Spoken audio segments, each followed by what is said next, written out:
Toilet ওয়াশরুমে অজু করা বিধান কি? এটা আলোচনা হয়েছে লম্বা, বিস্তার আলোচনা করি। টয়লেট ওয়াশরুমে অজু করা জায়েজ, কোনো সমস্যা নেই। সেখানে যদি কোনো ময়লা ফিরে না আসে আপনার দিকে, আপনি দেখবেন। কারণ টয়লেটের দুই রকমের টয়লেট আছে, একটা উঁচু টয়লেট, একটা নিচু টয়লেট।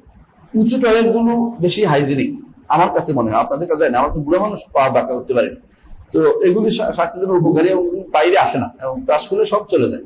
নিচুগুলো বাইরে ছিটিয়ে ছিটিয়ে পড়ে অনেক সময়, অথবা ঠিক মতো রাখতে পারলে সমস্যা হয় না। এবার পানি ছিটিয়ে দিলে সন্দেহ করা ওয়াসওয়াসা রোগী আছে যারা, তারা এই জাতীয় একবার ছিটাবেন, দুইবার তিনবার পানি দিবেন না, তারা এলো ওয়াসওয়াসা রোগী বেশ খারাপ হয়ে যাবে। সারাক্ষণ সন্দেহ করে দেখবে পায়ের পানি বাইরে আসছে, নাপাক হয়ে গেছে, এগুলো সব ভুয়া, এগুলো কিছু হয়, নাপাক হয় না, নাপাক তাড়াতাড়ি হয় না। আপনি দেখুন পানি দিচ্ছেন একবার, শেষ হয়ে গেছে, এর পিছনে আর তাকাবেন না। তো এরপরে যেটা বলছিলাম যে বাথরুমে আপনি বিসমিল্লাহ বলুন, কারণ বিসমিল্লাহ বলা যায়, বিসমিল্লাহ নাপাক অবস্থা ধরা যায়, বিসমিল্লাহ কাফিরদের কাছেও যাইতে পারে। রাসূলুল্লাহ সাল্লাল্লাহু আলাইহি ওয়াসাল্লাম যখন চিঠি লিখছে কাফিরদের কাছে, বিসমিল্লাহ বলেছে, বিসমিল্লাহির রহমানির রহিম বলেছে। এর অর্থ হচ্ছে কাফির দৌড়বে, পড়বে, তার ওযু আছে নাকি? তাকে পবিত্র হয়েছে নাকি?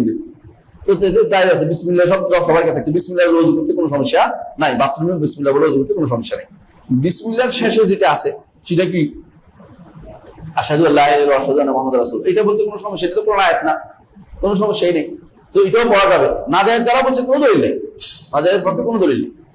3 নম্বর হচ্ছে বাকি রয়েছে কি গুফরানাকা বলা, যদি বাথরুম দিবেন এটা গুফরানা বেরোয়ার সময় বলবেন গুফরানাকা, কারণ আপনি সব বিশ্বাস করছেন।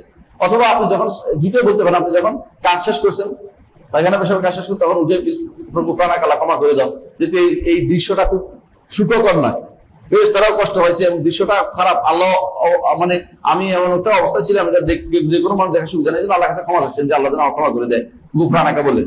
তাহলে এইটা বাথরুমে বললেও কোনো সমস্যা নেই। এটা বাথরুমে অজু করার সময় বিসমিল্লাহ বললে কোনো সমস্যা নেই। বাথরুমে অজু করার সময়, অজু করার শেষে আশহাদু আল্লা ইলাহা ইল্লাল্লাহ বললেও কোনো, দোয়াটা বললেও কোনো সমস্যা নাই, কোনো সমস্যা নেই। যারা সমস্যা দেখে তাদের আসলে কোনো দলিল ভিত্তিক কোনো কথা নয়, দলিল ভিত্তিক কথা নয়। এটা শুধুমাত্র কেউ অতিরিক্ত সুবিবাদী কথা, এটা ঠিক না। আমাদের শেখ মোহাম্মদ সালেহ আল উসাইমিন এই জন্য বলেছেন যে বাথরুমে বিসমিল্লাহ বলা যাবে, 10 মিনিট দোয়াটা পড়া যাবে, কোনো সমস্যা নেই।